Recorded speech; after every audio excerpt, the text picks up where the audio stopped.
Good morning बच्चों, कैसे हैं आप लोग? आई होप बहुत ही अच्छे होंगे। तो आज हम लोग फिजिक्स पढ़ेंगे, ठीक है। फिजिक्स का जो आपका पहला चैप्टर है इलेक्ट्रिसिटी, और अपन बुक जो फॉलो करने वाले हैं वो है एस चंद। एनसीईआरटी भी फॉलो कर सकते हो, कोई दिक्कत नहीं है।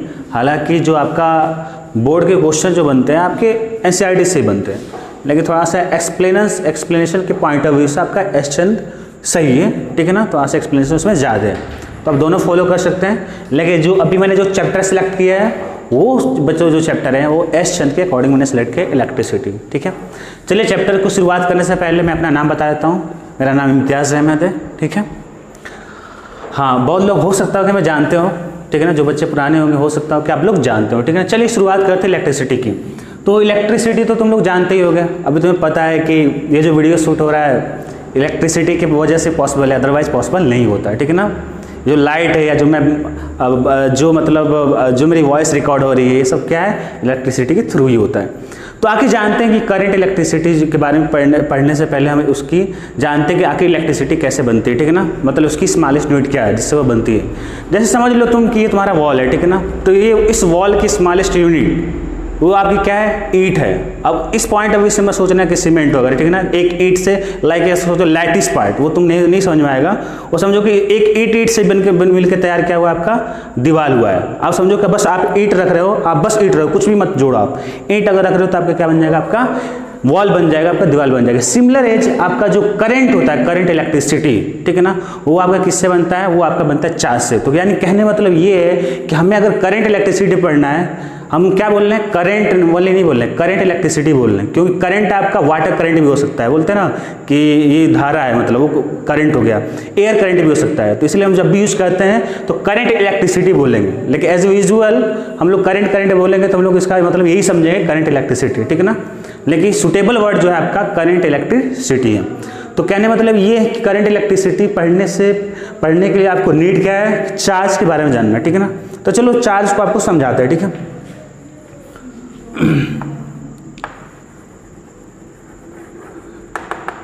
चलो बच्चों, चार्ज का पहला पॉइंट लिख लो आप कि चार्ज को आप क्यू से रिप्रेजेंट करते हो, ठीक है ना। तो अभी ये पहला लेक्चर में आपको क्या होता है, बोर्ड के पॉइंट ऑफ व्यू से लिखना होता है, तो मैं लिख देता हूँ, ठीक है, स्टार्टिंग में। लेकिन अगली बार से जब मैं कुछ पॉइंट लिखवाऊंगा, जैसे मान लो मैं बोलूँ कि चार्ज को क्यू से रिप्रेजेंट करते हैं, हालांकि मैं यहाँ पे लिख दूंगा कि it is represented by charge, ठीक है ना। तो ऐसे टर्मिनोलॉजी बार बार यूज होगा। जैसे मैं बोलूँ करंट को आई से, मैं बस लिखूंगा करंट को आई, तो आप लिख लेना कि इट इज रिप्रेजेंटेड बाय आई, ठीक है ना। तो अभी जो है आपको एक पैटर्न बताएंगे कैसे लिखना है, ठीक है ना। और उसके साथ साथ अगली बार क्या होगा कि थोड़ा सा अपन शॉर्ट करेंगे, फिर भी लिख लोगे। तुम्हें ट्राई खुद करना लिखना कैसे, ठीक है ना। स्टार्टिंग में बता दे तुम्हें, क्योंकि अगर तुम याद करने में लग गए तो फिर तुम्हारे बोर्ड देते रह जाओगे, ठीक है ना, कितना याद करोगे। तो देखो मैं कैसे सब कुछ शॉर्ट करता हूँ कि देखो ये तुम्हारा क्या है, चार्ज को अपन किससे रिप्रेजेंट करते हैं, क्यू से रिप्रेजेंट करते हैं, ठीक है। दूसरी बात ये कि चार्ज की जो यूनिट है आपकी वो होती है आपकी कूलॉम्ब होती है, ठीक है, COULOMB, ठीक है ना। तो अब देखो कैसे, ये आपका इतने शॉर्ट फॉर्म में चल रहा है, ठीक है, नोट्स के फॉर्म में। लेकिन आप जो है, अब आपको मैं बता देता हूँ कैसे लिखना है आपको स्टार्टिंग में नोट्स वगैरह में, कि it is represented by Q, हो गई कहानी। मैं बोलूँ कि अगर इसे क्यू से रिप्रेजेंट करना है तो आप लिख लेना it is represented by Q. इसका यूनिट क्या आपका कूलॉम्ब है, ठीक है ना। तो लिख सकते हो इट हैव यूनिट या इट्स हैव यूनिट कूलॉम्ब, ठीक है। ये बात हो गई, ठीक है बच्चों। आपका बुक में अगर पढ़ोगे तो आपका डायरेक्ट यहाँ से मिलेगा कि चार्ज के दो टाइप होते हैं, पॉजिटिव चार्ज होता है, निगेटिव चार्ज होता है। और जो पॉजिटिव लाइक चार्ज आपका अट्रैक्ट करता है और अनलाइक चार्ज रिपेल करता है, ठीक है ना। तो डेफिनेशन की बात नहीं करेगा, क्योंकि वो डेफिनेशन की जो बात होती है आपकी चार्ज की, वो बात होती है आपकी 11th लेवल पे जाके, ठीक है ना। लेकिन फिर भी मैं तुम्हें ट्राई करता हूँ कि इस समय समझा लूँ, ठीक है ना, क्योंकि थोड़ा सा अगर मैं एज ए लेमैन लैंग्वेज में समझा सकूँ तो शायद तुम्हें इंटरेस्ट बनेगा, ठीक है ना। तो अब तीसरे पॉइंट में हम लोग सीखेंगे टाइप ऑफ चार्ज का। पढ़ने से पहले हम लोग सीखेंगे डेफिनेशन आखिर क्या है इसका, चार्ज का, ठीक है ना। तो अगर मैं बोलूँ ये आपके एज फॉर नॉलेज की बेसिस है, अगर आपके बोर्ड के पॉइंट ऑफ व्यू से आपका डेफिनेशन करंट का पूछेगा ना कि चार्ज का, वो चार्ज का टाइप पूछ सकता है, ठीक है ना। तो फिर चलो समझते हैं डेफिनेशन आपका चार्ज क्या है, ठीक है ना, कि ये जो चार्ज की डेफिनेशन क्या है। तो मैं यहाँ पे समझाता आपको, ये लिख लेना आप लोग कि जो आपका चार्ज का डेफिनेशन है वो क्या है आपका, ठीक है ना। चलो बता दे तुम्हें, फॉर एग्जाम्पल के लिए अभी तो मान लो तुम्हारा क्या है, ये न्यूट्रल है, अभी तुम्हें सारी समझ में, ये सारी बातें शायद ना समझ में आए, न्यूट्रल क्या है वगैरह वगैरह, लेकिन बाद में तुम्हें सारी चीज़ समझ में आ जाएगी, ठीक है ना। तो अगर मैं बोलूँ कि ये चार्ज बॉडी है, लाइक अपन बोले पॉजिटिव चार्ज या निगेटिव चार्ज, ठीक है, इतना तो सुन ही रखे होगे। तो अगर कोई बॉडी, हम क्या बोले चार्ज बॉडी, तो ये कहीं ना कहीं बॉडी की क्या आपकी प्रॉपर्टी है। तो चार्ज क्या आपकी, ये जो चार्ज है ना, अपन बोल रहे हैं चार्ज, वो किसी भी बॉडी की क्या है कि प्रॉपर्टी है। अब सवाल उठता है कैसी प्रॉपर्टी है, ठीक है ना। अब सवाल उठता है कि आपकी कैसी प्रॉपर्टी है, ठीक है ना, तो उसको समझते हैं, ठीक है ना। तो चलो मैंने बता दी, ये समझा दे कि ये मान लो आपकी चार्ज है, ठीक है ना, कोई बॉडी है जिसपे चार्ज कितना है, क्यू है, ठीक है ना। ये आपकी एक बॉडी है जिसपे चार्ज क्या क्यू है। तो मैंने क्या बोला कि charge the property of body. अब सवाल उठता है क्वेश्चन को कैसी बॉडी है, ठीक है ना। तो अब तुम्हें समझ में आएगा, मैं बताने जा रहा हूँ कि through which it produce electric field. तो अब तुम्हें एक टर्मिनोलॉजी आ गई, इलेक्ट्रिक फील्ड आखिर क्या होता है, ठीक है ना। तो ये मैं यहाँ पे उचित समझता हूँ कि तुम्हें समझा दूँ, क्योंकि आप अगले चैप्टर में पढ़ोगे मैग्नेटिक फील्ड, तो रिलेट करने में आपको ईजी होगा। तो आप कहीं ना कहीं डेफिनेशन के चक्कर में आपको कहीं ना कहीं आपको इलेक्ट्रिक फील्ड पढ़ना पड़ेगा, ठीक है ना।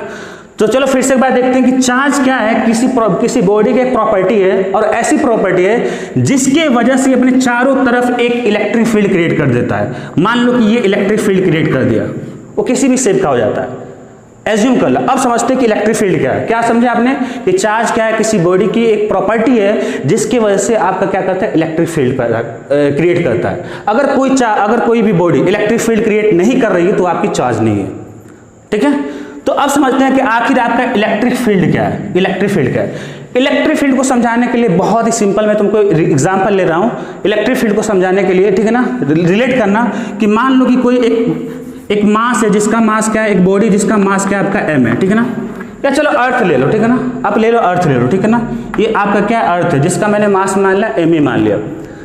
अब ये क्या है, इसके चारों तरफ क्या आपका एटमॉस्फेयर है, ठीक है ना।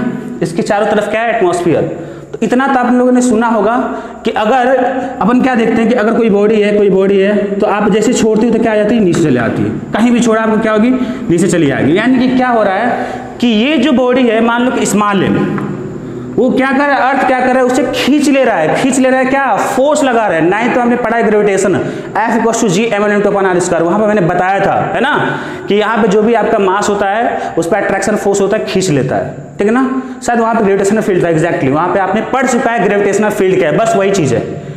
तो अब क्या तुम देख रहे हो कि इस अर्थ के चारों तरफ एक ऐसा क्षेत्र है, एक ऐसा फील्ड है। फील्ड मतलब क्या होगा, स्पेस, क्षेत्र। इसे ब्रेक कर दो, ग्रेविटेशनल फील्ड मतलब ग्रेविटी की मतलब बात होगी अर्थ, फील्ड मतलब फील्ड उसका स्पेस, उसके चारों तरफ स्पेस। यानी कि अर्थ की स्पेस का ऐसा, अभी इसको मैं बताने से पहले इसको समझो। यानी अर्थ के स्पेस, इसके अर्थ के मतलब चारों तरफ एक ऐसा स्पेस कि अगर उसके अंदर कोई अदर मास, कोई दूसरा मास आए तो उसे क्या करे, उस पर आपका एक ग्रेविटेशनल फोर्स लगा दे, वो जो कि नेचर में क्या होता है, अट्रैक्टिव होगा। तो अपन बोल सकते हैं उसे क्या करे, खींच ले। तो अगर मान लो कि इसके बाहर कोई मास है, मान लो कि ये आपका ऐसा क्षेत्र कि अगर इसी के अंदर खींच रहा है, तो अगर कोई मास मान लो m2 है, ये मान लो m1 था, तो क्या इसे खींच पाएगा, नहीं। यानी कि एक लिमिटेड स्पेस हो गया, एक एरिया हो गया, जिस एरिया को हम लोग बोलेंगे ग्रेविटेशनल फील्ड यहाँ पे, क्योंकि ये अर्थ के चारों तरफ है। इस फील्ड में क्या हो रहा है, अदर कोई दूसरा मास आ रहा है तो क्या कर रहा है, उस पर एक फोर्स लग रहा है। सिमिलर है, जैसे आपका मास वहां पे तुमने पढ़ा है, मास को रिप्लेस कर दो चार्ज, तो यहाँ पे मास के चारों तरफ का एक स्पेस, यहाँ पे क्या होगा, चार्ज के चारों तरफ का एक ऐसा स्पेस। यहाँ पे मास पे फोर्स लग रहा है, यहाँ पे क्या होगा कि इस फील्ड के अंदर अगर कोई दूसरा चार्ज मान लो Q1 है तो उस पे फोर्स लगेगा। अब यहाँ पे वहां पे हमेशा अट्रैक्टिव होता था, पर यहाँ पे हम लोग ये नहीं बोलेंगे यहाँ पे अट्रैक्टिव होगा, कुछ भी हो सकता है, अट्रैक्टिव हो सकता है, रिपल्सिव हो सकता है। तो हम लोग बोलेंगे यहाँ पे आपका जो फोर्स लगेगा, सीधे बोलेंगे, नेचर की बात नहीं बोलेंगे, इलेक्ट्रोस्टैटिक फोर्स बोलेंगे, ठीक है, इलेक्ट्रोस्टैटिक फोर्स। तो देखो बहुत सिंपल है, तुम्हें कुछ टफ नहीं है। देखो बहुत इजीली जो 9th में पढ़ा आपने वहां से रिप्लेस कर सकते हो। आपने मास पढ़ा था, चार्ज, आपने ग्रेविटेशनल फील्ड पढ़ा था, ग्रेविटेशनल फील्ड, तो उसको बस रिप्लेस कर दो, आपका क्या, इलेक्ट्रिक फील्ड। अब देखो तुम्हें दिक्कत नहीं होनी चाहिए, फील्ड मतलब स्पेस, एरिया, ठीक है ना, यहां पे भी फील्ड है। अब ग्रेविटेशन मतलब क्या, अर्थ मास के चारों तरफ का स्पेस, ठीक है ना, मास। इलेक्ट्रिक की जब भी बात है, इलेक्ट्रिक फील्ड है तो इस चार्ज के चारों तरफ का स्पेस, ऐसे सिंपल है। उस स्पेस में क्या होगा कि अदर कोई भी चार्ज आ रहा है तो उस पर फोर्स लगेगा तो हम लोग बोलेंगे इलेक्ट्रिक फील्ड है। अगर उसके अंदर कुछ आपका मास है तो बोलेंगे ग्रेविटेशनल फील्ड है, ठीक है ना। तो आपने देखा मास से रिप्लेस करो चार्ज, ग्रेविटेशनल फील्ड हो गया आपका इलेक्ट्रिक फील्ड। अब आपने देखा क्या, इलेक्ट्रोस्टैटिक फोर्स, ये कुछ नया नहीं है। आपने क्या देखा था वहां पे, आपने ये देखा था वहां पे आपने देखा था ग्रेविटेशनल फोर्स,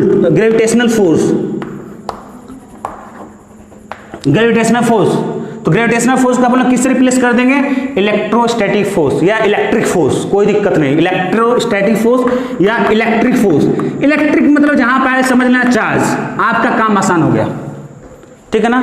तो हमने यहाँ पे सीखा, हमने चार्ज का ये डेफिनेशन आपके जस्ट फॉर नॉलेज के लिए प्रोवाइड कर दिया, ठीक है ना, कि आपका चार्ज क्या होता है। आई थिंक अभी क्लियर हो गया। चार्ज क्या है, कोई भी बोले प्रॉपर्टी, भाई कैसी प्रॉपर्टी है, एक उसके चार्ज के चारों तरफ एक ऐसा फील्ड होता है जिसके अंदर कोई दूसरा चार्ज है, तो उसमें क्या होगा, एक फोर्स लगेगा, उसे हम लोग बोलेंगे इलेक्ट्रिक फोर्स या इलेक्ट्रोस्टैटिक फोर्स, ठीक है। तो ये बात आपकी यहाँ से क्लियर हो गई। तो डेफिनेशन की बात होगी बच्चों, ठीक है ना। तो ये बात होगी डेफिनेशन की। अब डेफिनेशन पे काम ना करो ज्यादा, ये टर्मिनोलॉजी सीखना बहुत जरूरी था, उसको रिलेट करना। आप डेफिनेशन रटने लग जाते हो, फिर आपका कॉन्सेप्ट गड़बड़ हो जाता है। मैं हो सकता है कि मैं बोल रहा हूँ अगर कि डेफिनेशन, जो चार्ज की डेफिनेशन में बोल रहा हूँ कि it is the property of body through which it produce electric field, तो बहुत लोग उस पर लिखने में लग जाए या रटने में लग जाए। आपको यहाँ भी फोर्स करना है कि मैं आपको कैसे इजीएस्ट वे में समझाया कंपेयर करके, कि आपने टर्मिनोलॉजी सीखा, कैसे इलेक्ट्रिक फील्ड सीखा। ये कुछ नया नहीं था, जो आपने सीखा था 9th में ग्रेविटेशनल फील्ड, तीसरा चैप्टर था आपका 9th में। ग्रेविटेशनल फोर्स की तरह आपका क्या इलेक्ट्रोस्टैटिक फोर्स है। तो ये बात होगी बच्चों आपकी क्या, डेफिनेशन की। तो तीसरा पॉइंट में आपका हो गया डेफिनेशन। तो अब जो है लिख सकते हैं, क्योंकि अब तुम लोग समझ गए हो, तो हम लोग लिखेंगे डेफिनेशन इसका कि चार्ज मतलब it is property of body. सवाल करो, हमेशा जब भी बॉडी में लिखना, खुद से क्रिएट करना, अगला सेंटेंस बन जाएगा। It is property of body, कैसी property of body, through which या ड्यू टू विच, कोई दिक्कत नहीं, कोई थ्रू विच क्या प्रोड्यूस करेगा, इट प्रोड्यूस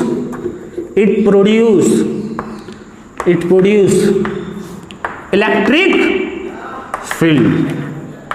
अगर कोई इलेक्ट्रिक फील्ड प्रोड्यूस कर रहा है तो क्या होगा, आपका चार्ज होगा। अगर ऐसे ही मैं रिलेट करके पूछूं कि अगर कोई ग्रेविटेशनल फील्ड प्रोड्यूस करेगा तो क्या होगा, मास होगा। अगर ग्रेविटेशनल फील्ड प्रोड्यूस नहीं करे तो मास है ही नहीं।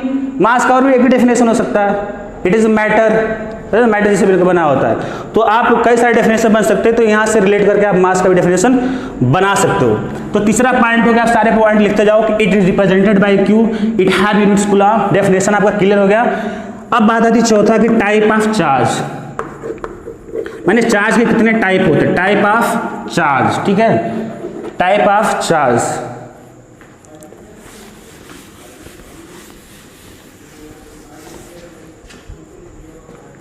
चलो बच्चों टाइप ऑफ चार्ज देखते हैं हम लोग कि जो आपके टाइप ऑफ जो बच्चों चार्ज होता है वो आपका दो टाइप का होता है। एक होता है बच्चों आपका पॉजिटिव चार्ज होता है, ऐसे लिख लो पॉजिटिव चार्ज, और एक बच्चों जो होता है आपका नेगेटिव चार्ज होगा, ठीक है। अब पॉजिटिव चार्ज नेगेटिव चार्ज कैसे रिप्रेजेंट करेंगे, जैसे मान लो कि आपका क्यू है चार्ज, ये भी आपका क्या है, क्यू चार्ज है। तो अभी डिफरेंशिएट नहीं कर सकते हैं कि ये हालांकि पॉजिटिव होगा, तो यहाँ पे प्लस क्यू लिखा रहेगा या सिंपल क्यू लिखा रहेगा। नेगेटिव चार्ज में क्या लिखा रहेगा आपका, माइनस क्यू, ठीक है ना। तो ये दो टाइप का हो गया आपका, एक पॉजिटिव चार्ज हो गया, एक नेगेटिव चार्ज हो गया, ठीक है। तो ये चौथा पॉइंट था। पांचवा पॉइंट डाल लो कि लाइक चार्ज मतलब ऐसे समझ लो कि similar type of charge. Like charge मतलब क्या हो गया, similar type of charge. Similar type of charge क्या हो सकता है, या तो दोनों क्या आपका पॉजिटिव या दोनों चार्ज आपका क्या हो, नेगेटिव हो। तो like charge repel each other, like charge repel each other and unlike charge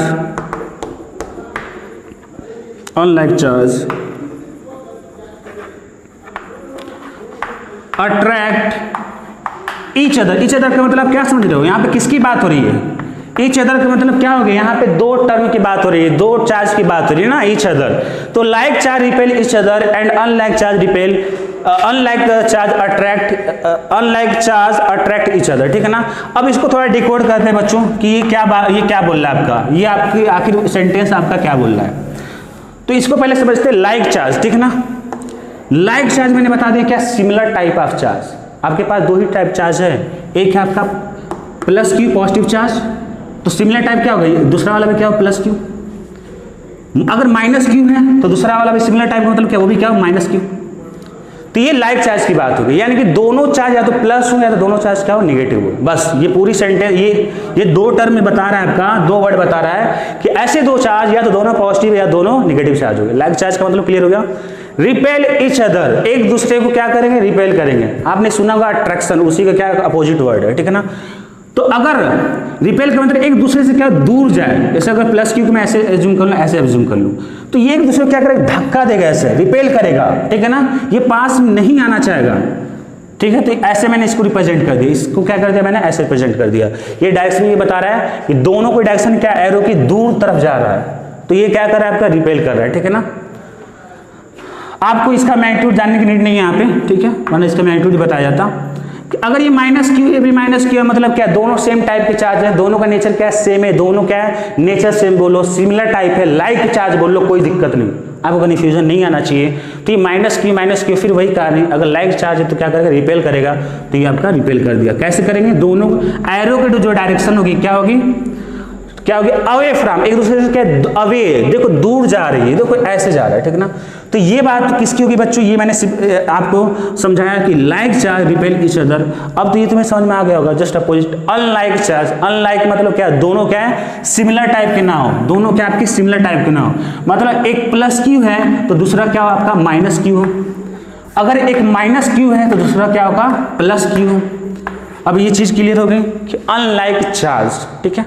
attract each other, तो बस दिखा दो आप डायरेक्शन कि ये इसको इधर खींचेगा, ये इसको इधर खींचेगा, ये इसको इधर खींचेगा, ये इसको इधर खींचेगा, ठीक है ना। ये क्या करेगा, तो आप कैसे डिफरेंशिएट कर दोगे ये कि अट्रैक्शन हो रहा है या रिपल्सन हो रहा है। इसमें देखो ना, एरो की डायरेक्शन देख लो, यहाँ पे एरो की डायरेक्शन क्या है, टूवर्ड्स एक ही डायरेक्शन, दोनों तरफ आने की कोशिश कर रहे हैं, मिलने की कोशिश कर रहे हैं। यहाँ क्या है, अवे फ्रॉम द, ठीक है ना। ऐसे समझो कि ये इसको ऐसे रस्सी से खींच रहा है इधर, एक रस्सी से इधर खींच रहा है, दूर चला गया रिपेल। वो समझो कि दो रस्सी है, दोनों एक दूसरे आने की तरफ भाई कोलिजन होगा, ठीक है ना। तो ये बात होगी आपकी अनलाइक चार्ज की। तो अनलाइक चार्ज क्या होगा आपका, अट्रैक्ट ईच अदर, एक दूसरे क्या करेगा आपका अनलाइक चार्ज क्या करेगा आपका, अट्रैक्ट करेगा, ठीक है बच्चों। चलो आगे देखते हैं, अभी हम लोग चार्ज ही पढ़ रहे हैं।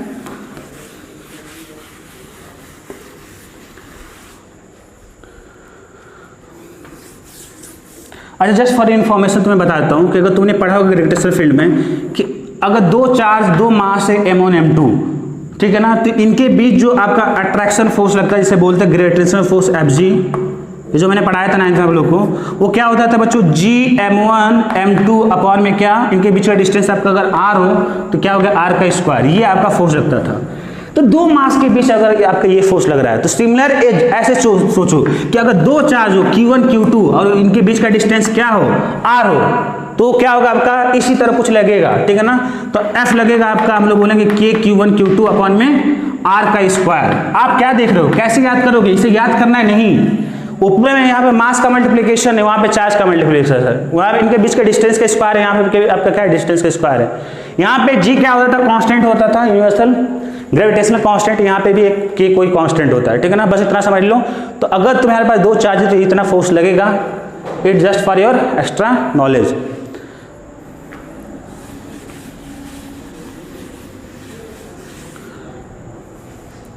हाँ तो बच्चों अभी मैंने बताया कि जो चार्ज है आपका, एक हो गया आपका पॉजिटिव चार्ज, एक हो गया आपका पॉजिटिव चार्ज और एक हो गया निगेटिव चार्ज, ठीक है ना।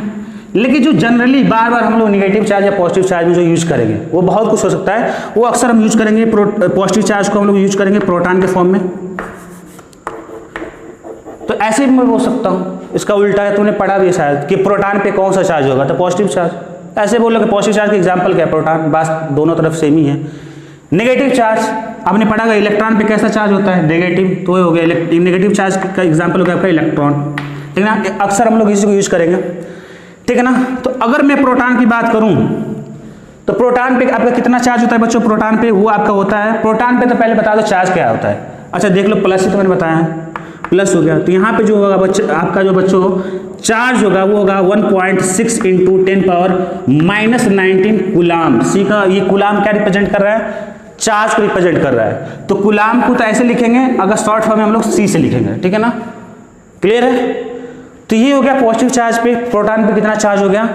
इलेक्ट्रॉन को अगर स्मॉल से लिखेंगे उस पर निगेटिव चार्ज, ऐसे इलेक्ट्रॉन हो गया आपका, इस पे कितना आपका चार्ज होगा, चार्ज मतलब कूलाम के फॉर्म में रिप्रेजेंट करेंगे, होगा -1.6 इंटू 10⁻⁻19 कूलाम।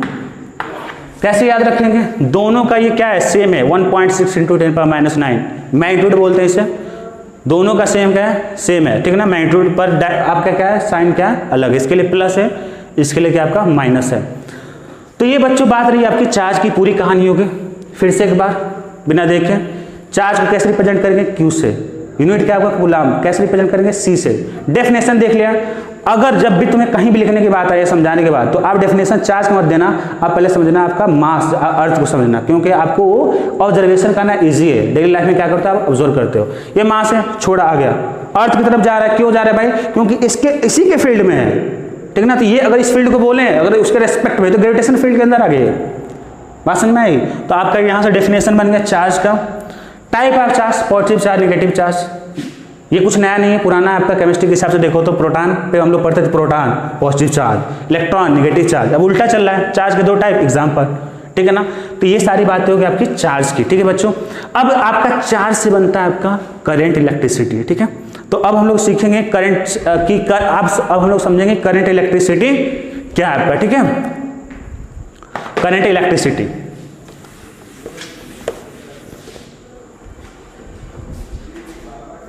कितना टाइम है, चलो बच्चों। तो आप लोग जितना पढ़ाएंगे उसे तरीके समझो और एकदम साथ साथ रेडी करना। अब यूँ नहीं कि बस देख ले अपना काम हो गया, आपको प्रिपरेशन करना है, इस तरह पर प्रिपरेशन करना है कि अगले क्लास में आपको पता रहे, ठीक है ना। तो इसके बाद आपका क्या करंट इलेक्ट्रिसिटी है, तो अगले नेक्स्ट डे हम लोग करंट इलेक्ट्रिसिटी बहुत ही अच्छे से बिल्कुल तरीके समझेंगे, एकदम जैसे आपको समझाया मैंने चार्ज को रेट करते हुए, आपको कैसे अर्थ के हिसाब से, उसे बिल्कुल हम लोग सिखाएंगे करंट इलेक्ट्रिसिटी को आपका, कि नदी में पानी बह रहा है उसके हिसाब से हम लोग सिखाएंगे, ठीक है ना, कि आपका क्या होता है करंट इलेक्ट्रिसिटी, ठीक है। तो आप लोग के लिए, आपके इंथ्यूजिज्म के लिए बता दूं मैं आपको, आप लोग ट्राई कर सकते हो कि मैं ऐसे कुछ बताने वाला हूँ कि ये आपका क्या है, रिवर है, ये क्या आपका नदी है, ठीक है ना, और इसमें क्या आपका वाटर फ्लो हो रहा है। तो हम लोग क्या बोलते हैं यार कि धारा बह रहा है, या सिंपल बोले कि वाटर करंट फ्लो हो रहा है। देखो करंट का वर्ड आ गया, वाटर करंट फ्लो हो रहा है। तो अगर मैं नेक्स्ट चैप्टर में कुछ ऐसे बताऊंगा, तुम लोग को फील करना इसको एज्यूम अभी से कि वायर है, तो वायर आपका क्या हो गया, रिवर हो गया, नदी, उसके अंदर जो चार्ज फ्लो हो गया वो क्या है आपका वाटर्स का पार्टिकल हो गया।